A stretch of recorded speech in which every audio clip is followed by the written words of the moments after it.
The member for Fremantle. Deputy Speaker, the government has a decision to make in terms of the full cycle docking of the Collins-class submarines. For Western Australia, it will be a watershed decision. It could literally be the difference between the development of a serious shipbuilding hub in WA and a scenario in which shipbuilding becomes a marginal feature of life at the Australian Marine Complex. For South Australia, it's a matter of holding on to existing jobs out of a legitimate concern that the Morrison government is incapable of delivering the large quantity of prospective work on schedule. But, Deputy Speaker, make no mistake, the banquet table is set in South Australia.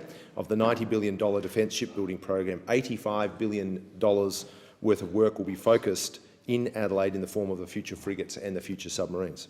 The only question is whether Western Australia gets a half-decent meal out of this long-running work program. There's no question that consolidating the submarine work in WA is in the national interest.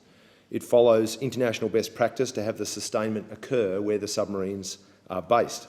WA has both the proven expertise and the training framework to accommodate the work, and the AMC is ready to become a major regional hub for shipbuilding, sustainment and sophisticated manufacturing. Deputy Speaker, it goes without saying that all such decisions should be made in the national interest. But the fact the government keeps repeating this mantra is a cause for concern. It's as if they're saying that whatever decision they make will be beyond question, and that is a dangerous and even arrogant proposition. It's essentially a form of pre-spin designed to give them cover for a decision that may well not be made in the national interest. And I'm surprised that some in the community and some in the media seem to be falling for that, especially when you consider this government's form on defence procurement decisions under previous ministers.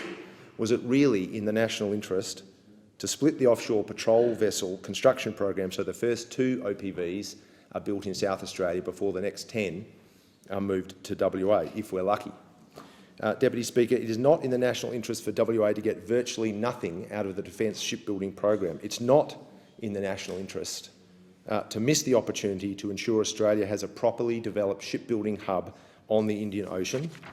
And it's not in the national interest to put all our infrastructure and workforce eggs in a single basket. It will be a broken promise if this government duds Western Australia again or gives us half a sandwich and tries to pretend they don't take us for granted. We're not interested in parochialism. We've seen that work against us in the past. We want a decision that is fair and sensible, and that means moving the full cycle docking to WA in 2024.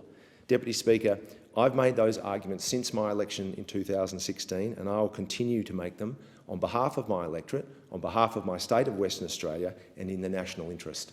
Thank you, Fremantle.